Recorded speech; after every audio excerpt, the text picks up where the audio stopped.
right, welcome to Cello Circle Talk with Gabriela. It's nice to see you. And Gabriela, why don't you just tell us what has brought you to today, like your musical past and also your non-musical journey too.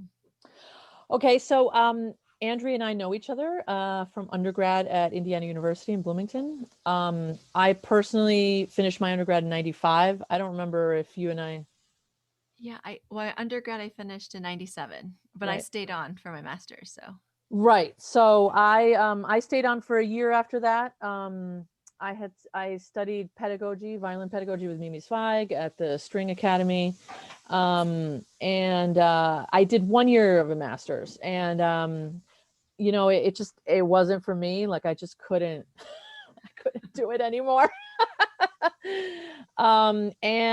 So really I had like a little bit of a life crisis. Like, what am I going to do? Um,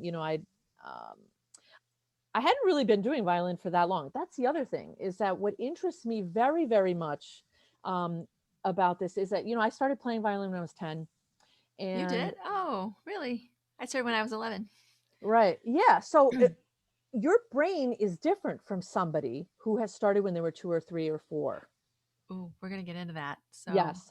So, and that's huge. That's huge. And I know because I've been playing for 6 years. Not only that, I graduated from high school a year early. So I did, I had to do T109, the remedial oh my theory, gosh, because I knew T109, even those numbers nothing. make my my I blood knew boil a little bit. nothing about music theory, nothing. I've been playing violin for 6 years when I applied to IU. Wow. So, but I worked very hard, but still, what can you learn in 6 years? So, anyway, so I decided to go to law school after that. I worked as an appellate attorney for about 8 years, which involves crafting arguments. And I also clerked for a judge. So, you're used to writing this very dense, logical material and thinking about what language means every step of the way. You can't leave any holes for the other side to sort of exploit your argument against you.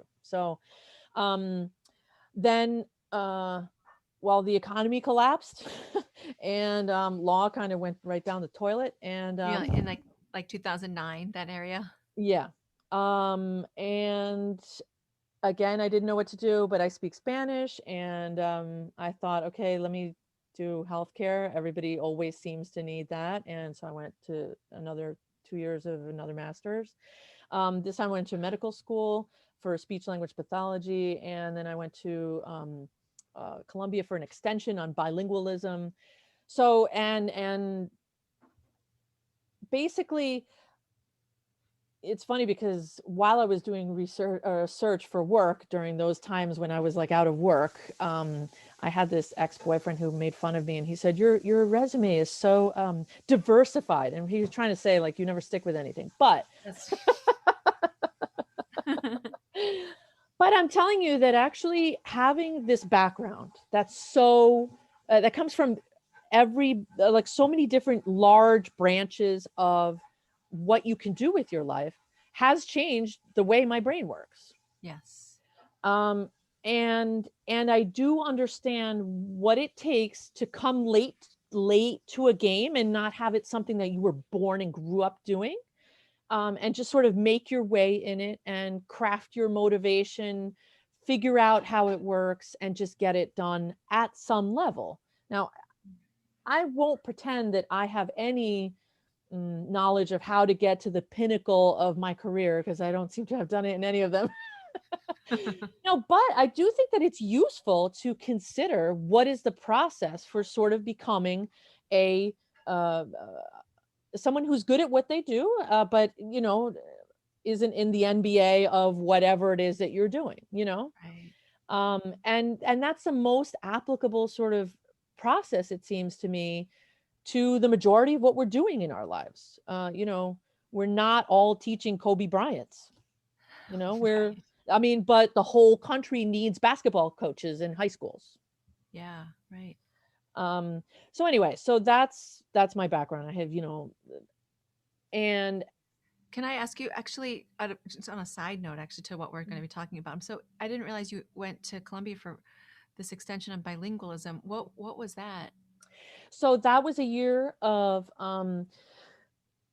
okay, so basically when you do your 2-year masters in speech and language communication, they one of the things that you're expected to do is learn how to take someone who comes to you and build an evaluative profile of what their weaknesses and challenges and positives and abilities are.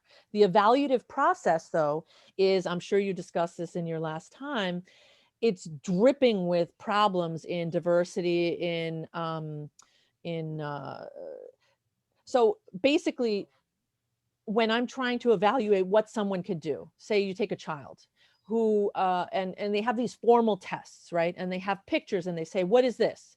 What is that? What is this? And one of them that I never use this one, but it is a very good example of bias against populations, and that is it has gardening implements.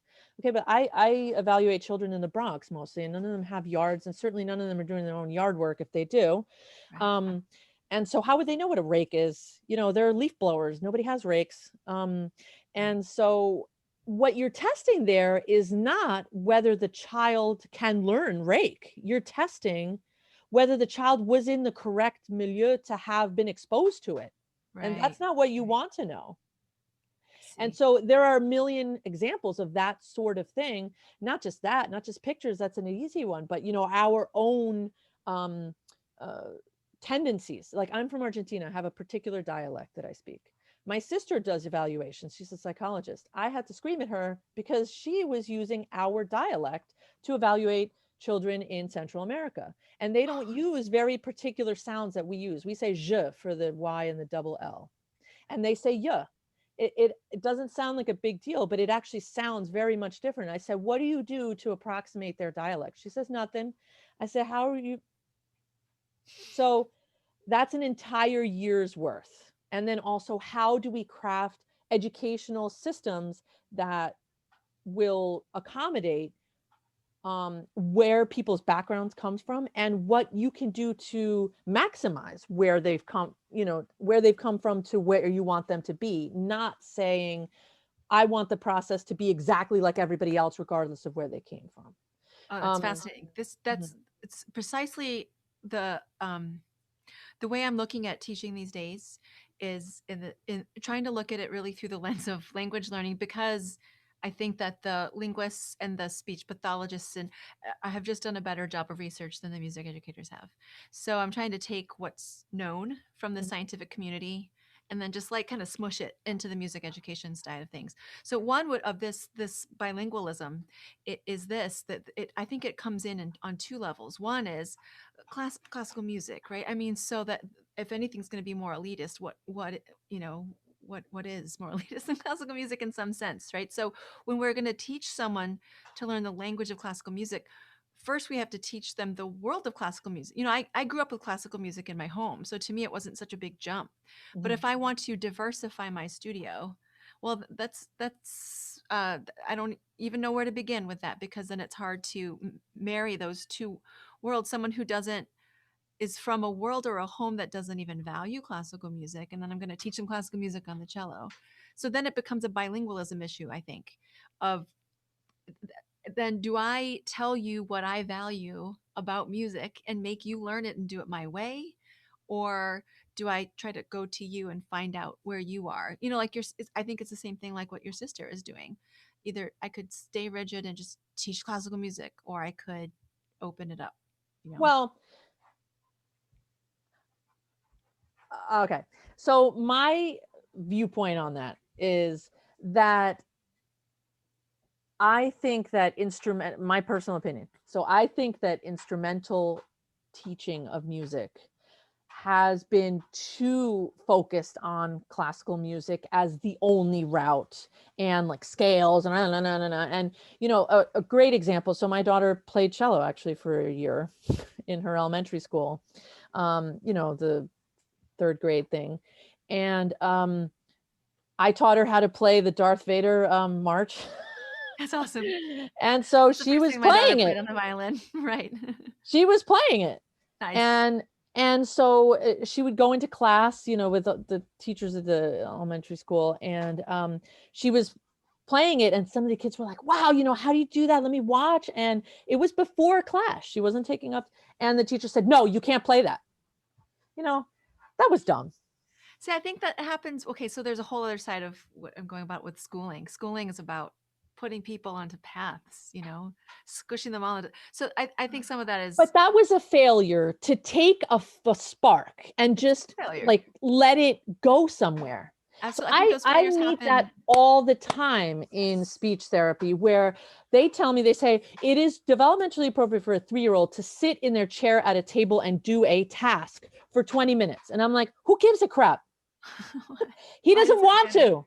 What? He Yeah. doesn't want to. He's got like 2 Right. more years till he goes to kindergarten. Who cares if he sits in his chair?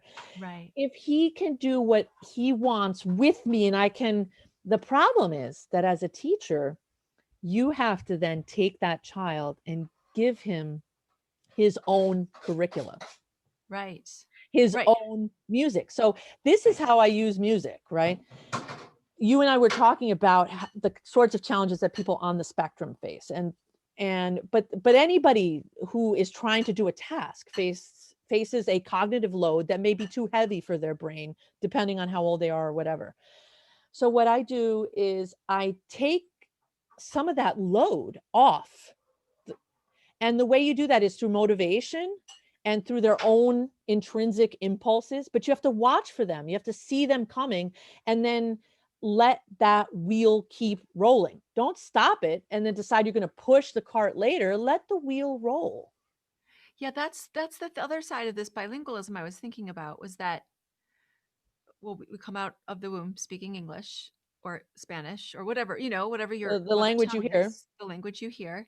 And and then an instrument is a second language, basically. So the way that we communicate through the instrument is going to be a second language. So that's our bilingualism. And if there's not a desire to communicate, then we're not going to develop our skills. It's just period. We all know this as teachers, this isn't rocket science. But I wonder also how as as someone with a speech pathologist, like what do you feel like as a musician, musically, what is the connection to you, the way you motivate someone to speak and the way you're going to motivate someone to want to hone their technique? Where would you bring that parallel? Well, I did teach violin for a while, and I would teach, from beginner to basically when they start to learn vibrato. And then I would farm them out because, I know what I'm really, really good at. And I never let that impulse go. So as I just said, if a child was, children will interrupt you and be like, oh, that sounds like, I don't know, some song that I know. I said, really, how does that go? And then I will let the lesson get hijacked by their spark and just sort of go with it in a way that might be, you never know actually when it'll be useful. I mean, children Right. will interrupt you a million times and like maybe 7 of them out of 10 will be not great. Right. But actually what you do also is, and maybe this is too basic a concept, but I do believe that treating someone who's 3 years old or a child who looks up to you as an authority figure, treating them as though their interjections are something that you're willing to hear out at least a tiny bit, um, develops a trust, a mutuality that they may not be used to with adults. And then they know that if there's nothing there, you're going to tell them, okay, now we're going to get back to, this. Right. But thank you for sharing that with me. And but that if there's a spark that's worth pursuing, that you'll give it that mileage Yeah. and Right. see where it goes.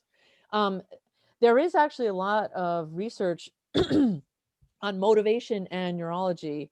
And if you wanted to do something on that, I don't have any of it on me, but for young children and for older people, it actually does apply to everybody. But Yeah. when you get older, you sort of start to see through it, although I still think it works on people. But positive reinforcement and ignoring or having very, very comparatively little reaction to the behaviors you don't want, including mistakes in musical playing, is very powerful, extremely powerful neurologically Wait, to how does that, could you describe about that neurological aspect of it? um I don't know that I know it right off the top of my head, but I have it's it's striking how much of a reaction positive, a transfer to mainly positive reinforcement. And so here's one example of something that actually that I do. We have something called zero error therapy, I guess. I forget the total name, but it's called zero error. And basically what you're trying to do is, because you're creating positive reinforcement loops as much as possible, Right. um, you try to keep the incorrect responses to a minimum. And so you work within something. Now there's a lot of research on this, the zone of proximal development. And that is Okay. the area within which a student of any age learns best. And that is that it's not too easy, it's not too hard. Okay. Oh, got it. And if you're in that zone of proximal development, um, then you know what kind of scaffolding, like, and that is support that you need to give that student to get the correct target behavior or movement on the violin, right? And so you want to provide that for the first bunch of times so that they're all positive and all correct. Mm-hmm. And then you want to very, very gradually fade those supports. Okay. And you do that with the thought of, I'm keeping it within the zone of proximal development. And I'm also keeping in mind, I have to know exactly how much support to give to keep it within there. Because if it becomes too easy, then the child checks out in terms of effort. And if it becomes too hard, they won't attempt it. Right. Um, that's the kind, I don't know if that's what you meant, but Yeah, what ends that's up great. happening is does become a mm, a positive feedback loop where it begets more of the target behaviors and performances that you want. Yeah, right. Exactly. We were talking before, I can redirect us before we started recording about this motor cortex map. Hmm. I feel like I got us off track on that. Do you remember what we were what we were I talking about? Yeah. So basically, if you have now I always talk about like clients and students who have deficiencies in one area or another, right? Mhm. So but I do think this applies to everybody. So one of the things is that it seems like if you put more things onto a task, that it would make it more difficult for someone to achieve it. But actually, if you take the example of memory, you ever heard of these memory competitions where they have people try to Yes. demonstrate how much they can remember? Yes. And most of them will tell you that they don't just remember the thing they have to remember. They actually put the items on these lists that they have to remember into a scaffold they've already built of, so they've memorized something to memorize more. So most Oh, people in these competitions have already memorized a house. And then in order to remember that the first item is TV and the next one is book and the next one is lamp and the next one is cat, they imagine those items in the rooms in order, and that actually creating more information context, I see. it's not part of the memory task. It actually facilitates the one memory task they do have to do. And Oh, that's a it's very good fascinating. example of global use. Right. So one of the things about we were talking about when your name is called, the Right. interesting part is that the activated portions of your brain are not just in the frontal lobe where your thinking and intellectualism is centered. Right. This the motor strip, everything north of the motor strip pretty much, or anterior of the motor strip, is your intellectual center. And uh what was I saying? And actually when you hear semantic content, that is things around you, that's normally what lights up. But when it's your name, the centers of vision, which is in the back, and the centers of uh like spatial reasoning. Why would spatial reasoning be lit up That's so when cool. you hear your own name?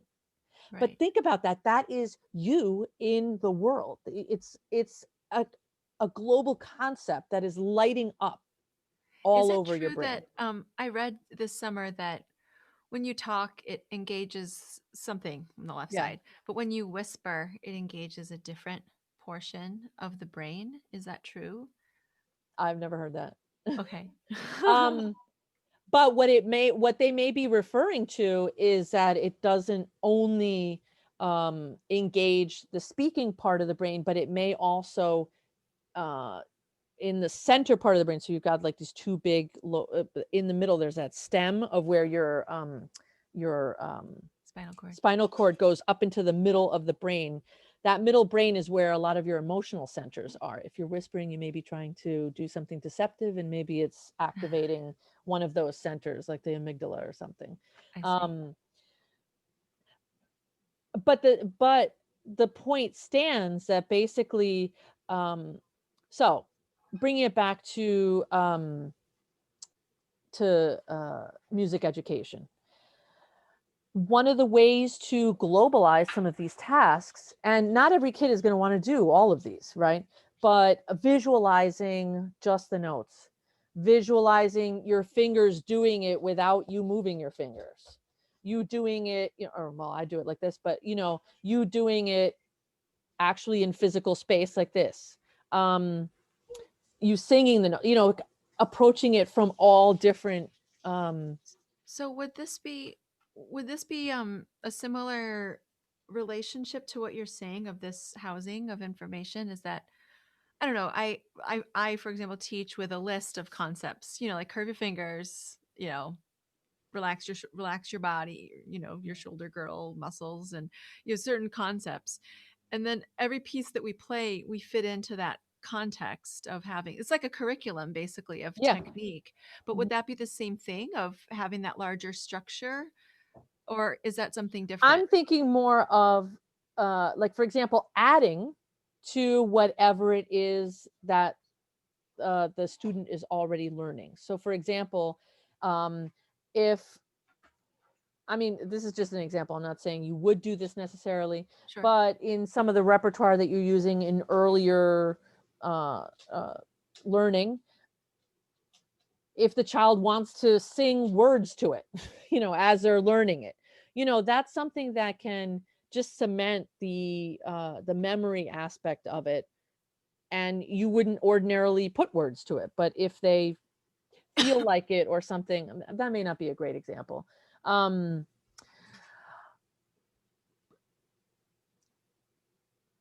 Really, basically, just see. I use music to add to language. That's so well. Why So, don't you say how you do that?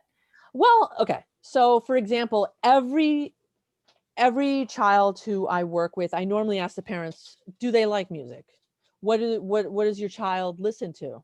I mean, is it in conjunction with TV? Is there a particular TV program? Because there's some children who don't talk at all. They listen to talking on TV and in TV programs, but they love these uh these cartoons or whatever that may have this or that music in it. And then I start using that music and it brings something out. So I had this one child, um, 5 years old, severely autistic. He didn't speak at all.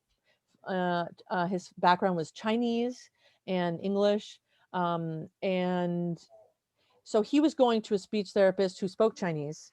And I thought that was great. I wasn't, but he really loved music, and he loved Guns N' Roses, and he loved Kodai string quartets. What? Yeah, I mean, I didn't even play any Kodai. I had to learn Kodai string quartets I for didn't this even know that child. there were Kodai string quartets. Yeah. That's So, funny. um, and there are YouTube videos of it looks like a video game where like the notes are coming up, and they Yes. they have like, Yes. Yeah. they're visual representations of what the timbre and rhythm and pitch of these notes are. So like little feathery things for strings, and anyway, he loved those. And he would do this thing where he would put the cursor right on this particular theme. And I would say, oh man. So then I would play it on the piano. I had a keyboard. And so this sounds like a music lesson, but actually, he would say, I wouldn't do it unless he told me. He said, more, or things like that. He started speaking and he started singing um, Guns N' Roses songs. He would say, more That's just so funny. patience, more patience. That's really funny. My But see, daughter was I did what I had to do. So I used Guns N' Roses, and he did start using um requesting words along with the name titles of the songs. see, okay, so on the flip of that, Mhm. what I'm tired of, I'm a really good motivator. I could like convince a rock that they want to play cello. Like Yes. I'm just so good at it. But I'm tired of it in the sense that I'm fooling them into thinking that they want to do it rather than finding the portion of them that truly wants to do it. And I think so many of us are straddling that line Mhm. of when it comes to motivation. And so, I think that what you're doing with music is getting that child to discover what they want to communicate, right? Yes. But in my lessons, actually, when I'm looking at a student and let's say they're not practicing because they don't connect with the music, and then I say, well, what music do you like? And they like that music, but cello doesn't fit with Blackpink. Like K-pop doesn't Right. sound good on the cello. So of course they don't want to play it on the cello. And then it's like this disconnect of where their communication level, their communication desire is in music. And then what we have in front of us on the cello and what skills they have.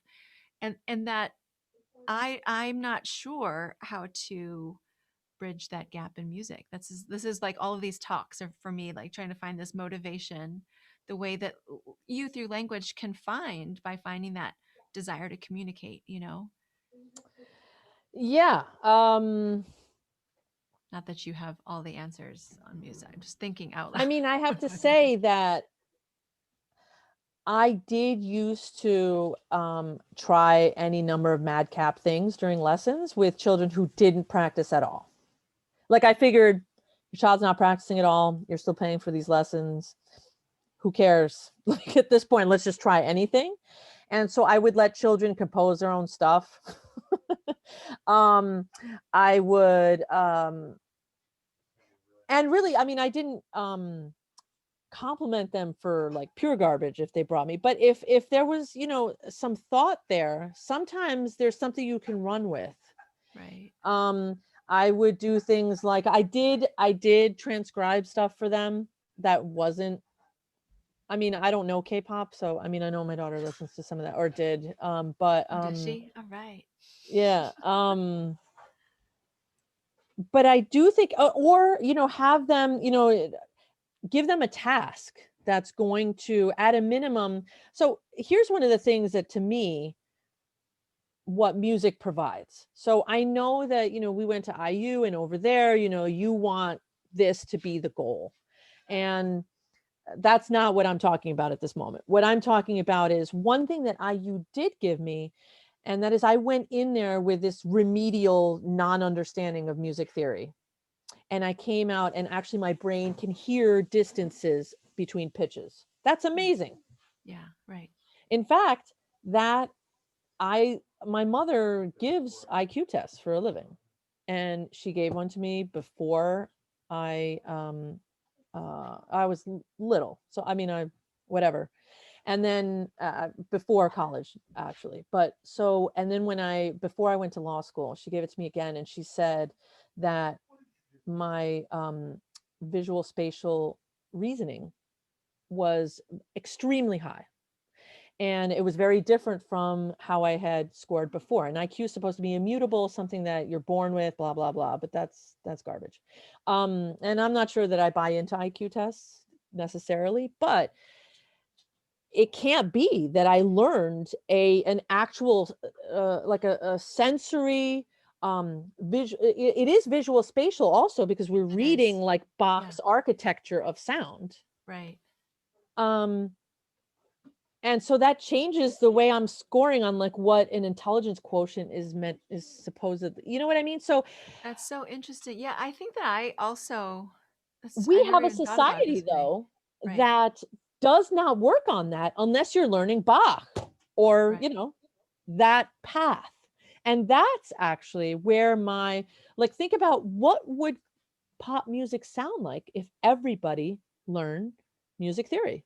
Not to play an instrument, but just so that, like, when you go to the Met, you're looking at paintings and you can see the colors. But suppose you couldn't see colors and everything just looked like one big blob, which is how my impression of how most of the population listens to music as just one cloud of sound, indistinguishable in notes. That's probably true. Right. I mean, my mother's actually tone deaf, so like she can't reliably hit like the notes of Twinkle Twinkle Little Star. So like I know that she hears stuff in that way. But if everybody had this training, so anyway, back to your question, which is, what are you trying to accomplish? I mean, for me, what I was trying to accomplish is I was thinking music gave me something and it changed the way my brain works in measurable ways, in a measurable way. How can I do that for this child with the motivation I've got left from her? And if it is for this one song that she likes, she's a beginner violinist. I don't think we're missing much. And me, whipping the horse into practicing, Suzuki Book 2 when she hates it. I just don't see, I'm not trying to tell you what to do. I'm just saying like that's Right. where I was coming from. And in my experience, a lot of those kids ends up quitting anyway. Yeah. So, and I would tell the parents this, like, I don't, like this is the difficulty we're having. Let me just talk to you about it. I mean, I also wasn't great at marketing my studio. So do you when you're working with kids who are having trouble communicating, is there how much of that it is when it's a physical problem, when there's something actually not working physically, Mhm. how do you end up going about that if they don't have a desire to communicate? So that's the thing. I can't do a thing about it until they want to do it with me. So So you just have to find the their first spark thing, first. I tell the parents is like, look, there's my number one goal is for your child to like me and to want to be in my presence at a minimum. That's the low bar. But without that bar, I can't do anything for you. So, I tell parents, um, don't call it work. Don't say time to work now. Please don't do that. Be like, especially when I bound into the room and I'm like, yay, let's play. And she says, sit down and it's time to work with Gabriela. I'm like, man, you just blocked me there. Right, right. um, and to me, I don't think it has to be like work, there should be something about it where it goes on its own effort. And that's what I'm always looking for. It's kind of like the lazy part of me is looking for how can I make this wheel turn on its own and Right, keep turning when I'm not here. And then I don't have to like, like this all the time. right. And I, so this is what a session will go like. So this is like a 2.5-year-old who sits in the corner and is like this with his toy and doesn't want to look at me. So I will try a couple of things. I'll try bubbles. I'll try like, and see if they'll turn around and say, oh, I have to get something that's going to hook the child. Right. Oh. And then, because it's physical, well, we don't know with these very young children whether it's always physical, but sometimes it is, physical. And so the easiest sounds to make are the ones with your lips come together. So we do a lot of ba, ba, ba, ba, ba, like stuff like this, which I wouldn't be see. applicable to you. But Right. yeah, motivation, without the motivation, it's nothing. I don't have Yeah. it, especially with the incredibly young that this population is. But So what is I oh, have sorry, go kids ahead. in elementary school who are doing more semantic work. I do literacy with them. And then again, if I don't give them some leeway, they're not going to trust me to go on my tasks as readily. Right. So what is it in your training after you left music school, like in this neurological studies of neurology and all of this? What did you there must have been things where you came across it and you thought, wow, that would have been so different had I known that 10 years ago when I was doing music or something.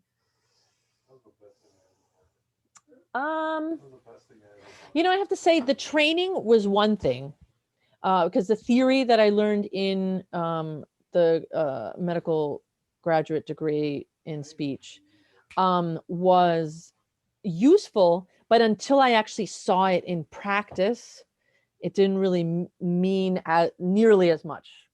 So one of the things I use is theory of mind, which is the ability to attribute, a mental state to ourselves and to others. It's um, uh, Oh, is that what the one that develops around age 5? yeah, Oh, and yeah. I and love that. so It's so yes, well, but basically, so during early childhood, right? Children um, learn these skills that they'll need to develop the theory of mind later on, such as paying attention to people, copying them, imitating sounds. And basically, well, this is how you can tell whether a kid has theory of mind. And that is it's called a false belief test, where um, you want to see if the child knows that what they know is different from what other people know. And so it would be something like there are two people in a room and one of them leaves and the other one has a ball and that one puts it into the drawer, and then the other one comes back. Where is he going to look first for the ball? Where he left it on the table or in the drawer? right. And a child without theory of mind will say in the drawer, because they don't realize that the person doesn't know. But as Right. soon as a child has I developed just it, learned this a year ago, and I was like, oh, this is why kids that age can't cross the road, because they can't understand that that person doesn't understand that they need to cross the road, you know? yeah, and I'm sure there's an application in music teaching for really little kids like that. Right, Didn't particularly come across one like that. right. Oh, by the way, that theory of mind, I just looked this up the other day. It was first identified in 1978. What? 1978. What? See, Yeah, this is why. And we still can't even think of an application to music. There must be applications to I'm sure music. there are. There must Yeah. be. But you know, See, that's exactly the kind of thing I'm talking about. When you have these ideas in your head, and typically what will happen is you go to school, you learn all this stuff, and then you're in a session with a kid and something will come up and you'll say, oh, he doesn't understand false beliefs. right. And so you know I don't know, uh maybe fugues don't make sense to him, I don't know. But that's actually the way I've approached it, is kind of backwards, you know what I mean? So Right. I Oh, and started that's why doing. kids can't do mirror image and they can't do. Oh yeah. Oh, Yeah, because that's that's perspective. I mean, little tiny kids, yeah, very, very difficult. yeah, because they can't Hmm. see it. That oh, that's interesting. Oh, then but false beliefs, that's different than false beliefs, isn't it? Well, I mean, little tiny kids. I have a client right now who's like 7 months old, and so they already do stuff like where once they realize that this is a game you're playing with them, where you go like this and they have to wiggle also, and then you say stop, and then it's so funny how to see the development go from very tiny infant, and each month they get faster at stopping. Right. In the beginning they're like, and you say stop and they're like, oh, okay. Right, And right. then later it gets faster and faster, their reaction time. Is it because just their connections are shooting faster to the body? Yeah. Oh yeah. Yeah. And there are all these reflexes that, like a very small child doesn't lose. um I forget the name of this one, but where your hands are in fists most of the time, and Right. that's a reflex, so that like if your mom's arm goes by and you got to catch her, Right, right. they have to cling to stuff, little infants, Yes. and so that takes a while to go away. um but yeah, that's a big thing. So these reflexes are still there and they're just very slow, and you're born with all these neurons that if you don't use them, they just sort of like prune away, and you can't go through your whole life with all the neurons you were born with, because it's just a tangled mess. And so you have to use the roots that you're going to use in your brain most and let the other ones sort of slough off. So, I when I read about neural pathways and connections between the brain and the body, basically, there are, and I'd like, I don't know if this is what, I don't know how to put it. I don't know what the actual science is, but as I understand it, let's say there's a neural pathway like a highway, Mhm. and I say, curve my first finger, put it on the A string, and that's how I do it. Okay, great. Um, and then, as I'm learning it, that's going to be hard, and the more I do it, it gets easier. And so, as I understand it, and I wonder if this is true, that neural pathway sends a signal. My brain sends a signal, and that signal gets to my finger. And then let's say that there's another signal that says, put your finger on like this. Mhm. So, and this is where I'm not sure. So the signal that says curve your finger like this and the signal that says curve your finger like this, both signals are sent at the same time. Whatever one you've done more that has more myelin, and so that gets to the location faster. Is that true? And so then let's say I've done more of this because it's got more myelin on that I don't pathway. know. From what I understand,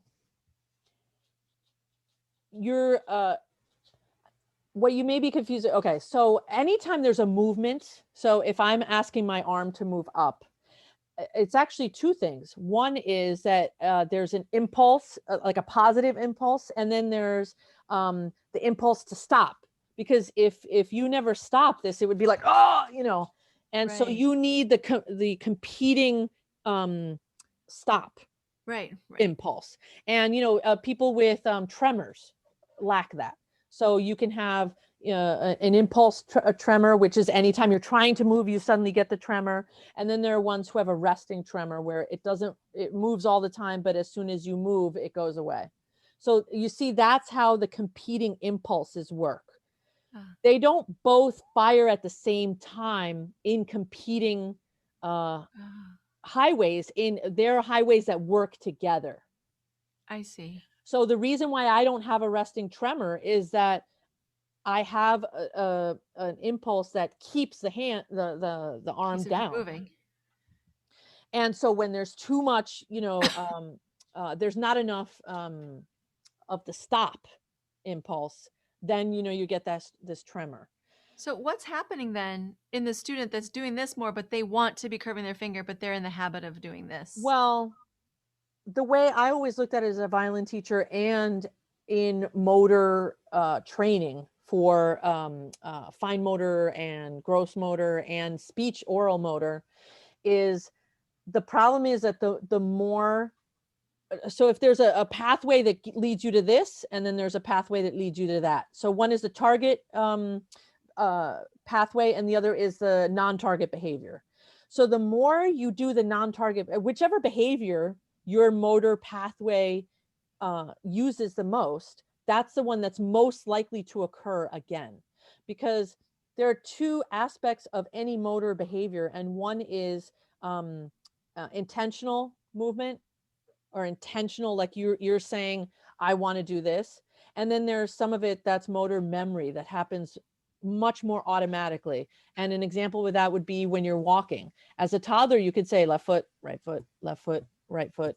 But then later, if you went through your whole life like that, you wouldn't get very much done. And so you need to go or motor movement, motor memory, where So it's a background process.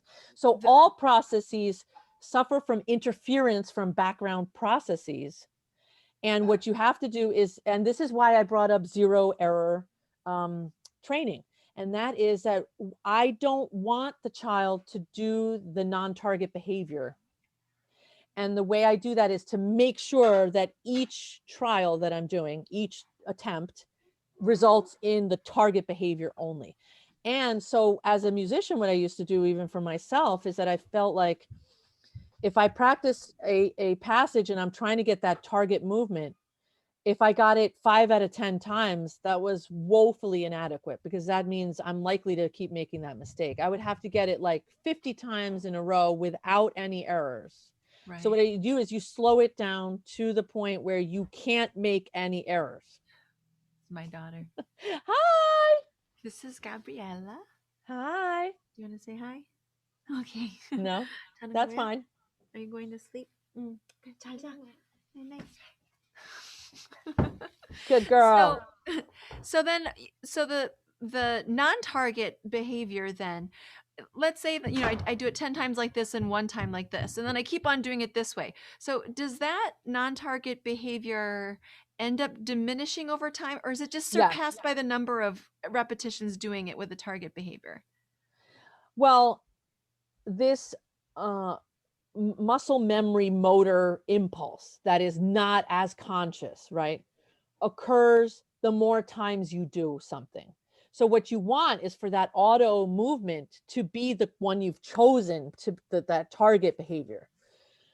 So you each but what you were saying is correct, is that myelinization of a pathway to reach a particular behavior occurs more in the ones you do more. So you want the myelinization of the non-target behavior to just be reduced or starved of any automatic pathway. So does So myelin degrade over time? yeah, Oh, I see. yeah, it's I no, myelin is the cover of okay, so you have the neuron, it has a body and it has like this the tail part, which I forget what it's called. And the myelin is like this sheath that goes over Right, it. So when you have the neuro impulse, the more you do something, the less, these sheaths allow you to jump, from one, and it becomes right, quicker and quicker. right. And so that's where that automation comes in. I And see. so you don't want, I mean,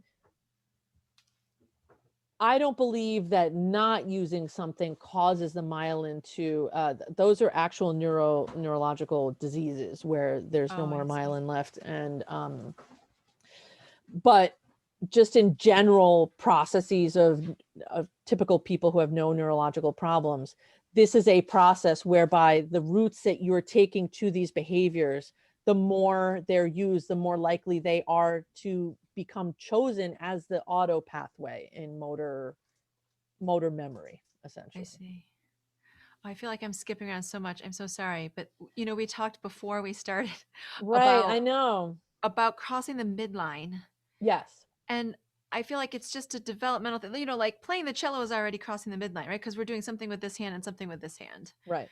So, at do you is it the job of the cello teacher to be sure that we're developing that crossing the midline activities? Like if I get a 5-year-old, should I really be conscious of doing things that cross the body and and taking things across the midline? Like does that or is that going to be taken care of in a typical child just fine? I mean, occupational therapists work on crossing midline in the first year and second year of life.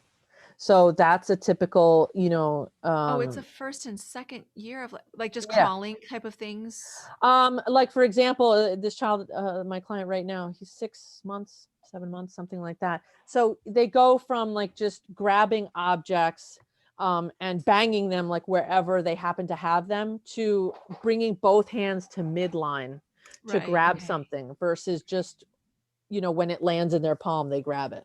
I see. Um, and so bringing things to midline is a big thing. Oppositional movements is a big thing in the first year of life. And if that doesn't develop, then that becomes the topic of therapy until it develops. I So see. there are 2 and 3 year olds working on that. Um, I would say, and so give me an example of what is a midline exercise you're talking about. So I just when I'm dealing with like 4 and 5-year-olds, just Mhm, I get really conscious, and someone planted a seed a long time ago about in any typical child to just mhm. really be working at crossing that midline. And for some of them it's really hard. If I'm doing something where I pat on my knees and then we clap and then we do this, the Mhm. number of I'm shocked that the number of students who see me do this, but then they'll do this. Right, You right. know, they'll pat and then they'll clap and then they'll go like this, even though, but we have a cello in between, so sometimes maybe Right, right, that's what right. it is. But Right. even despite that, I don't think an 11-year-old child would even think to do this when they saw me do this. So I think of that as a midline crossing thing, but maybe it's not. Well, okay, so you'd be surprised how old a child could be and not get certain concepts. So there's one, it's a spatial reasoning concept in visual spatial, where you take a tall, skinny cup and a flat, but they have the same amount of water and you pour it in each other. Kids as old as 8, you'll ask them which one has more space in it for water, which one, and they'll always say the tall one, even though you've just shown them, Wow. and because it just doesn't click.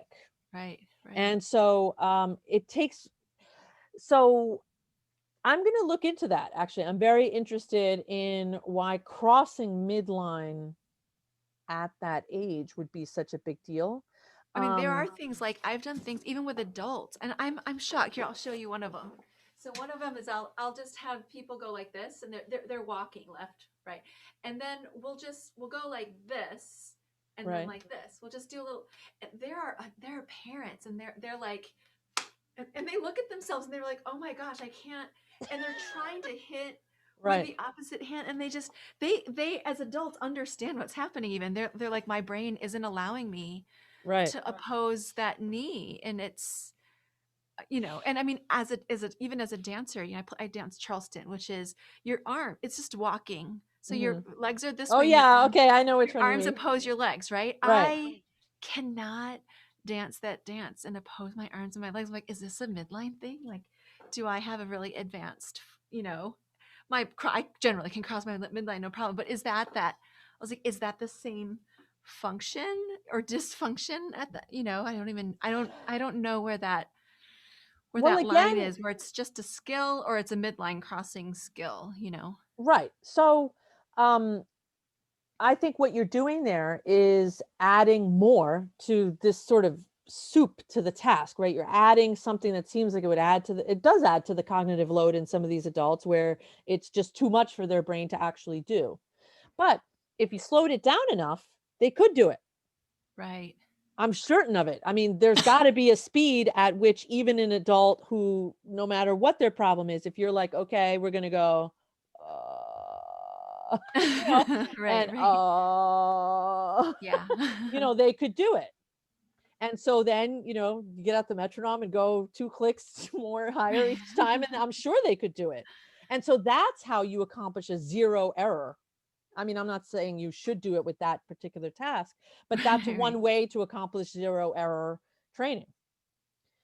So that you are sure. And now the only problem with that is that sometimes by slowing it down too much and staying too long in these slow contexts, you're not building whatever it is they need to do it faster. The skill, the Yeah. actual Or fast skill. yeah, it may be too, but that's a separate thing, right? No, Mhm. but my interest is, are you adding coordination tasks to increase the cognitive load is a fantastic thing to create that global brain uh, usage. Right. Which instrumental music, by the way, does that? So at one point when I was an unemployed lawyer, I created this a course for like 2 to 5 year olds. Yeah, on it was like this early like music theory type, like just to get some of the coordination, some of the identifying instruments, like hearing timbres and all of that stuff that, you go to all these classes and these kids like they throw scarves in the air and they sing Old McDonald and they don't really do anything else. Like, I mean, you can do so much with these kids. And one of the things that we did was just played songs. And then, if there was a percussive element or something, from their classical repertoire. So something that's not maybe necessarily all that rhythmically simple. I did Carl Orff. I did Nutcracker. Dun, dun, dun, dun, dun, dun, dun, on the cymbals. And the kids, you can see they know when you're supposed to crash the cymbal, but the 2-year-olds or the 3-year-olds getting it at the right time, and then there's a point at which it switches and then they can do it. But That's cool. But things like that are what music does for the brain. Right, right. And any task, I think that's a great task that you've made. If you identify something that some adults have difficulty with and some 5-year-olds can do, that sounds Yeah. fantastic to me. Right, I love that stuff. Yeah. Live and And breathe. like I try to anytime find you those all find the stuff like time. that, put that in your binder and that's one of your things. That's interesting. Yeah. But looking for more things of that nature, like for example, doing stuff like tongue twisters or something that's I mean, that's just something I just threw out now, Right, but right, something again that's going to increase cognitive load.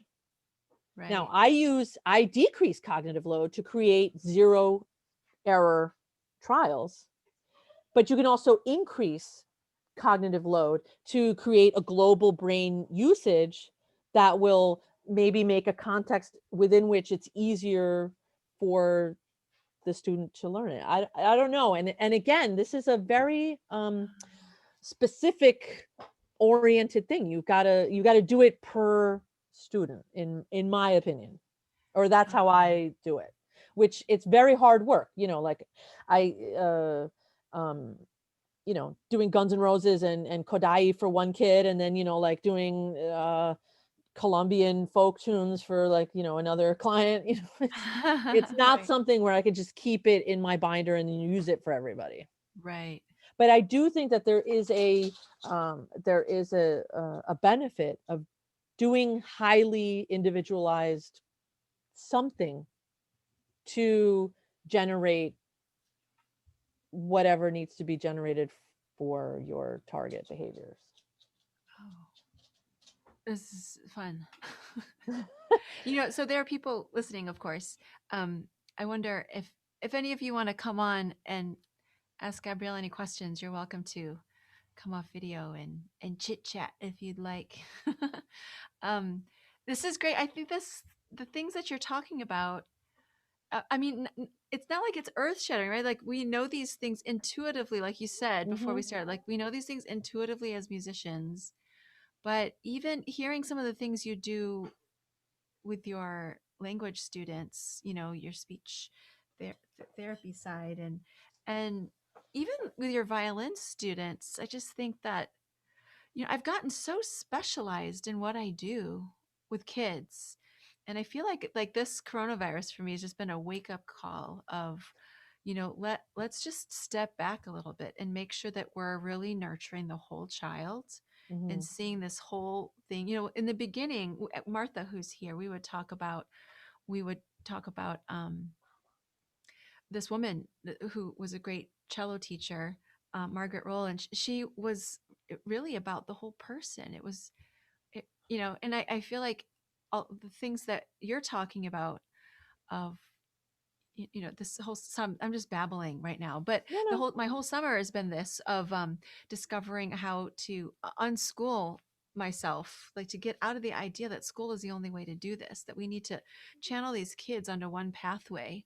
We need to look at their whole life, and they don't need to be on our path to graduation or their path to we're going to learn these math skills to get to this end. And it doesn't always work that way because not everybody is going Right. to be a typical learner. Like, I wouldn't call it unschool because the schooling that you have and that structure upon which you're tip right now like throwing everything on that, I think you true, could just true. add to it.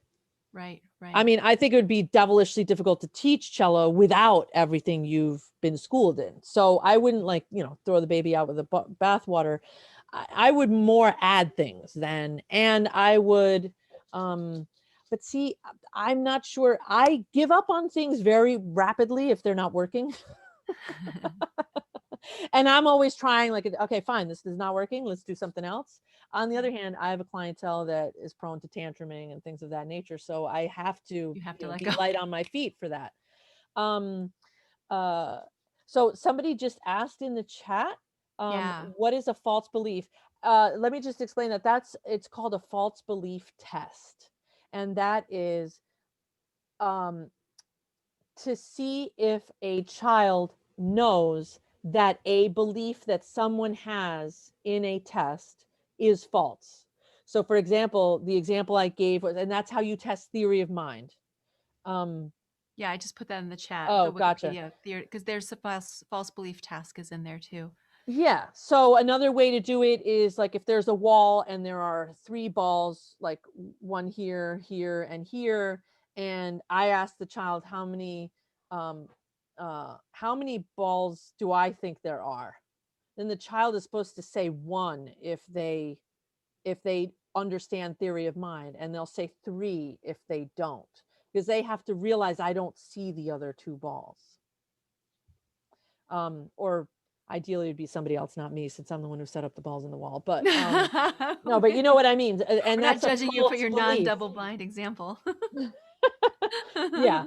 So, you know, Piaget is he wrote a lot about language development, but really any psychology that talks about, if you've got a child who's like under the age of 10 and you're trying to teach them music, it may be useful to just look up just general articles about what children learn when psychologically. And I don't mean in regards to emotional content or something, but in terms of like this kind of thing. If a child doesn't have theory of mind, they may not understand certain things. If a child hasn't learned certain coordination movements, it may be counterproductive to dwell on that. See, the theory of mind thing is, to me, is important for those of us who teach kids under the age of 6 or so, because theory of mind happens around 5 or maybe as late as 6 sometimes, and Mm-hmm. even later, I'm sure, for some other kids.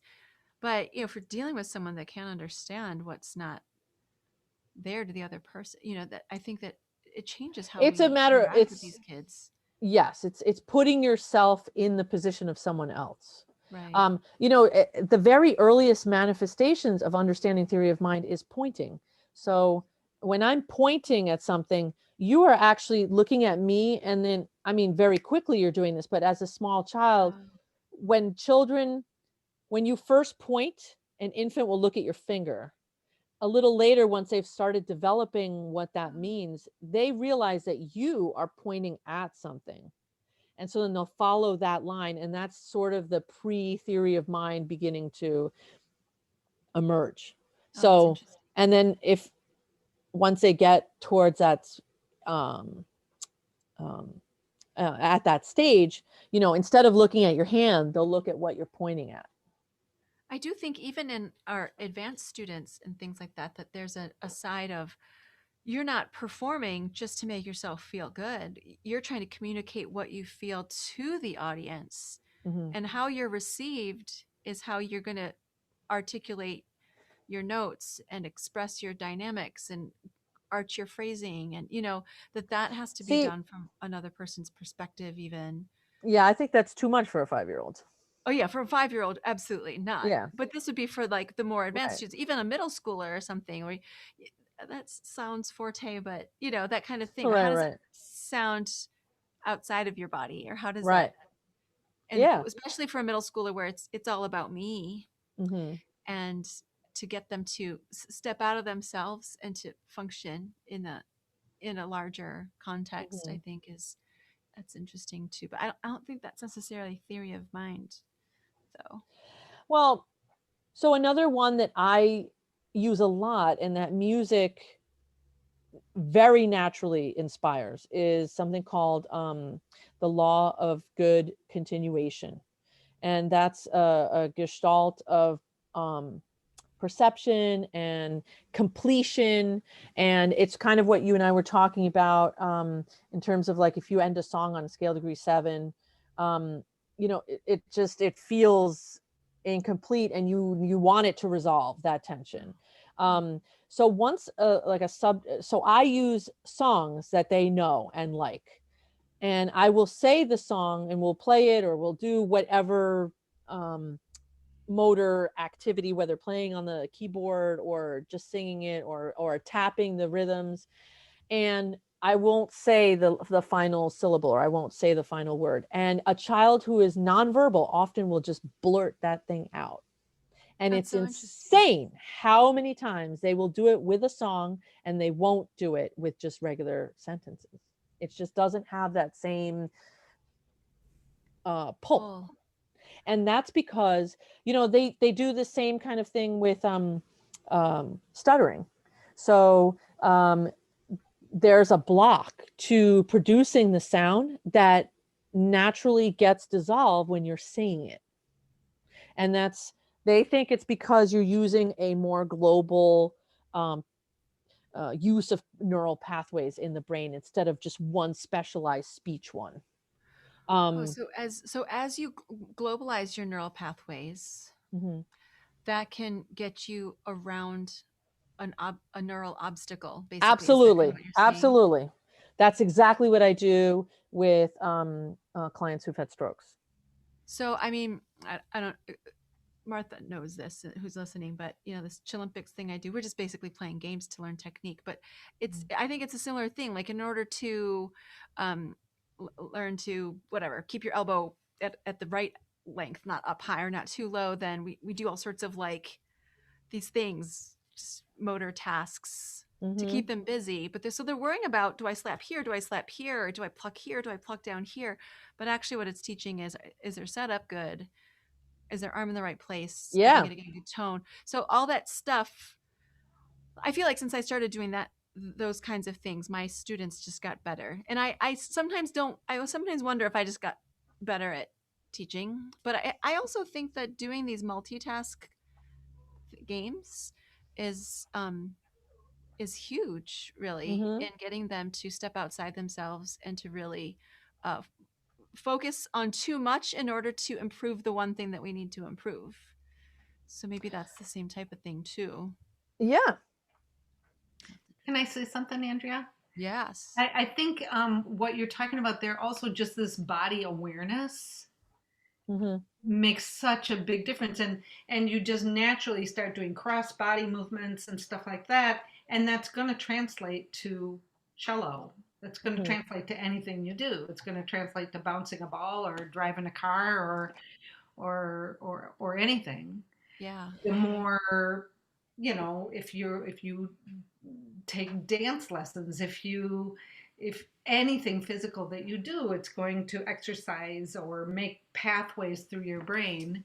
Mm-hmm. And maybe it's just taking cello lessons and making pathways through your brain, about how to grab this chord in the allemande of the second suite, you know, which is what I was working on with an adult today. You know, this chord where it's like, you know, this scramble of fingers, and then breaking it down into the what was it called, the zero error thing Yeah. that you can do. So just do, okay, what's problem number one? Mm-hmm. Just one, not two, three, four, five, and six, just one. And do everything up to just that one problem. And then getting so, and this adult, 60, she's probably 67, an adult beginner, Mm-hmm. she ended up being able to get it. Took an Yeah. hour, but and now she knows how to decode it too. I'm Mm-hmm. so interested in what you're talking about. I'm like having this really fast conversation with you the whole time you're talking. Well, let me tell you, if you are interested, I can definitely point you in a direction. There's a portion of the brain.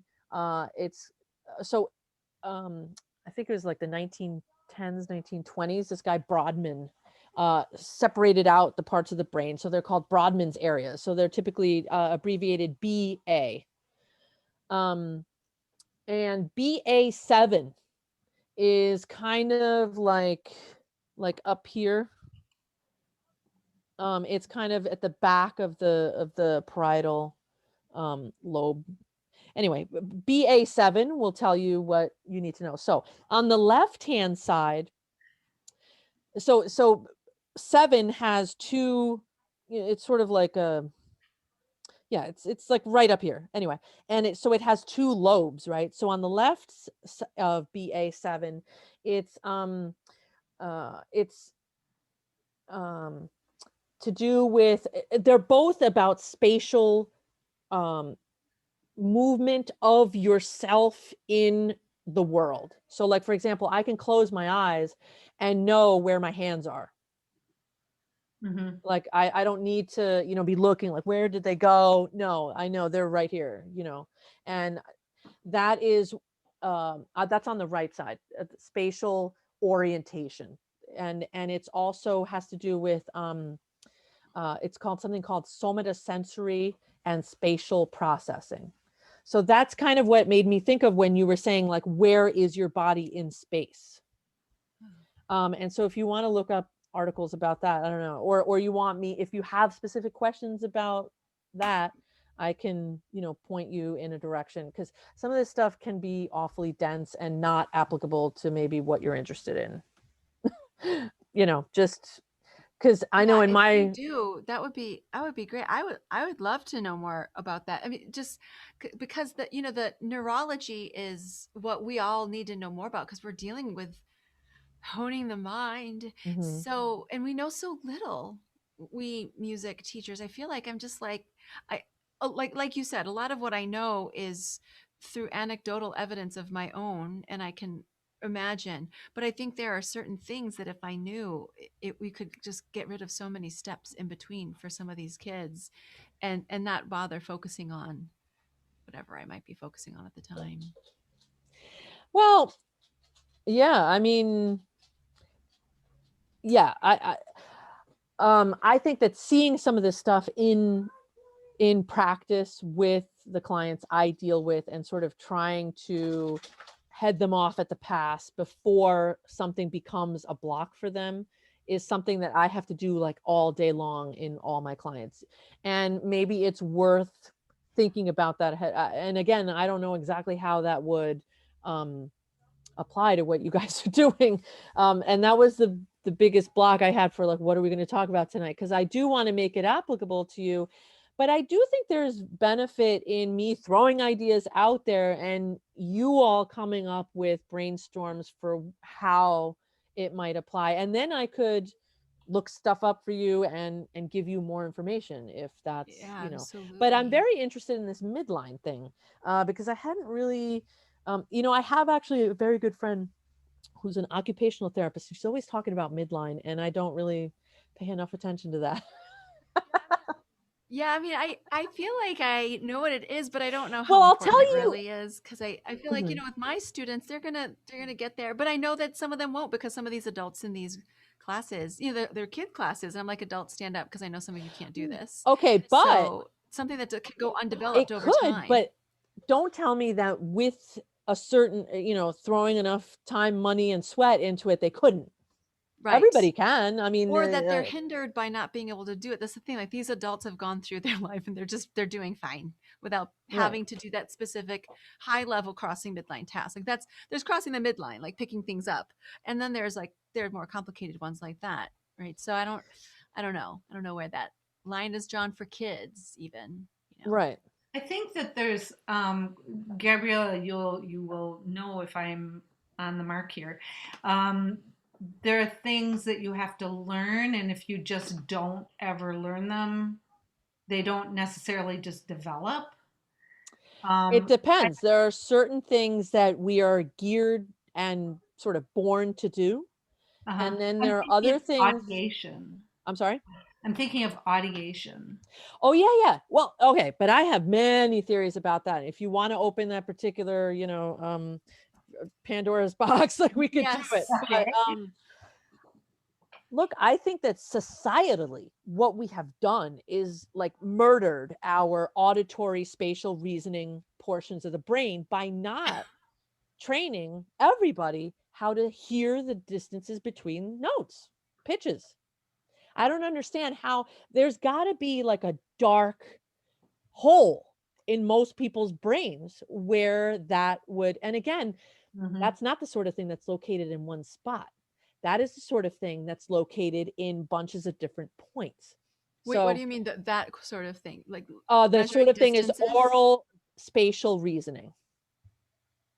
And so visual spatial reasoning is like, can you put puzzles together, 3D puzzles and all this stuff? And that's spatial and it's visual. And Right. we have an entire section of the brain in the back here, the occipital lobe. Most of it is set aside for visual tasks. So I understand that we again, there's a fair amount of real estate that's devoted to that task, but we do have oral spatial reasoning, and it can be developed, and that's what was developed in theory classes with me. And I have experience as an adult or adultish, a teenager who had none of that, and then I had a lot of that. And so I know I felt the change in my brain. Like, for example, it's impossible for me not to hear perfect fifths, and I can't go back to a time where I didn't know that. Just like I could say the word worm to you and you could pretend that you didn't understand what that means, but you'll always know what worm is because you speak English, and it's too late to undo that. So we have this entire society that like doesn't understand that and has no. So here's a good example. There was this woman in Puerto Rico who's a astronomer, and she had this degenerative eye disease that was slowly causing her to go blind. And so she was at a crisis because what am I going to do with my life? I can't see, and most of the information that I get is visual. And so she trained herself she figured out some way, a system for receiving this information from outer space in aural, like beeps and pitches, so that she could perceive them. And I know that sounds crazy, right? That sounds That's like a cool. giant task, but she did that. And other scientists said, that's stupid. Planets don't make sounds. And she says, planets don't make pictures either. And they don't. But we're so and again, I'm sure all of us were like, wow, that sounds really nuts. What she had to go through to do it.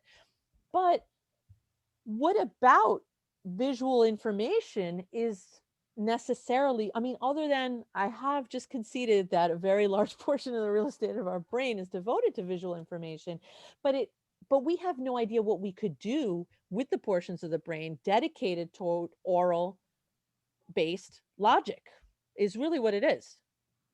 And so So there are sound based concepts that, look at us, we're trying to teach instrumental practice in a society that doesn't give us a basis for any of that. It's true. I mean, we just don't sing. People don't sing. that's God, by the way. That's speaking. I was like, who's talking? I was like, oh, that's Christy. No, but I mean, what would pop music sound like? You're fine. You're fine. Yeah. Yeah. Right. What would pop music sound like if people could perceive diminished and augmented chords? But I also think there's a whole part of secondary language acquisition that people talk about, this physical response. So learning the language along with a physical action. So, and I think that something like a diminished chord, the thing that we're asking students to do is to hear a perfect fifth and say, okay, think about that. What is that? Or let's locate it, instead of trying to find a way to make it physical and to connect that sound with the physical response that would go along with. Like, to me, this is a major sixth now, and it used to be this was a major sixth because I used to play piano more, Right. but now this is a major sixth. But see what you're doing, you're introducing other disciplines. I call them disciplines because what I do is occupational therapy and behavioral and all this other stuff, but you're introducing more to the world of that teaching item. And that's actually how you get it to cement more. Like, I don't hear a perfect fifth because I'm like, 1, 2, 3, 4, 5. No, I hear that like openness, that like that thing that makes it the perfect fifth. And so that's what we want. We want that fiftiness to be in the brain. I even think that like for kids who have trouble with syncopations. Well, first of all, I think that syncopations is a midline. Oh, you should ask your occupational therapist this question. Are syncopations, could it possibly be a midline crossing activity? But anyway, but something like da da da da da, or if we're talking about cello literature for the first time, da da da da ba ba da da, or something like that, da da da da da da, something where the overlap bowing too happens. That I think that these things are are experiencing them instead of conceptualizing them, putting it physical. And yeah, like the other discipline then would be the physical. Is that what you're saying? Yeah, I'm saying that if you're going to learn syncopation, you can learn it by reading the notes. You can learn it by banging it out and feeling it in your hand. You can do it by like imagining it.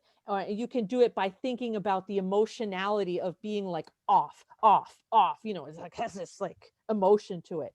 But I was going to say that some of that is cultural, because there's this big joke that like white people can't dance and they always dance on the beat, whereas like black people can dance and they tend to do on the offbeat. And actually, you have whenever you go to dance in salsa, they always ask you like, do you do on the one or on the two,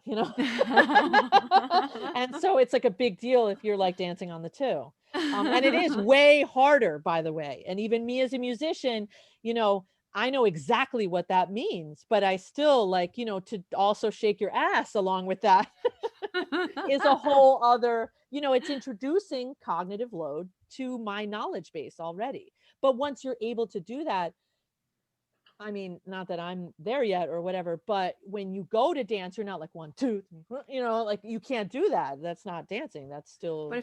yeah, but I feel like giving the kids, even within classical music, all of these ways to reimagine the way that they're experiencing the classical music, even if we are just doing classical music, allows them to more easily jump to some other kind of parallel jump to, let's say, if they want to start doing jazz or fiddle or Mhm. play salsa music or whatever, that all of this stuff would be an easier jump if we could keep that all of that stuff open. I love this idea that of you just saying, just like encompassing the whole brain, just this physicality of thinking like, yeah, we're just going to use the whole brain, just engage. Well, yeah. And so the more tasks you can invent that would incorporate, now I happen to know what different areas of the brain, um, work on. I'm sorry, there's stuff going on, but, um, just, uh, emotionality. One thing I actually did was that even with classical music, I would pass out percussive instruments and we would just wail on them, to the classical music, which isn't instrumented that way, but, we're just adding to it and we're feeling like what is in it. So I'm sure you, Andrea, could come up with, more fun tasks that incorporate, this idea of yours of the crossing the midline, incorporate, um, and again, the this Brodmann's area 7 of like where in the world is your body situated.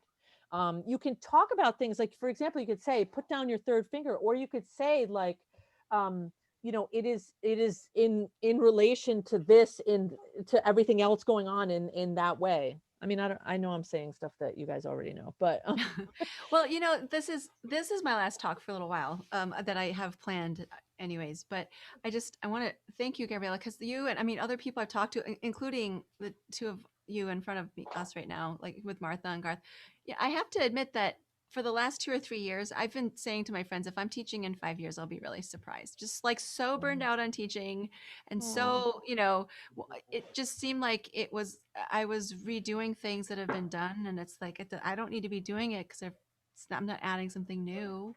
But with all these talks, like people like you, it's like all of this interdisciplinary work. It seems like it's just so invigorating, and it's so fun to talk to you about it. I just feel really thankful that I know people like all y'all. Oh, I so appreciate these talks. It's really given me a boost in my teaching, get lots of inspiration, Yeah, and lots of, sort of factual knowledge to right, back up things maybe I already had a start on, but now I know why it works, right. Um, you know, brainstorming in this way and getting multidisciplinary groups, like you guys are a multidiscipline to what I'm doing, in um it's incredibly useful using the hive brain to come up with new things. But the fact of the matter is that what a teacher of music especially, or language, does is create a different trajectory of the life of the student.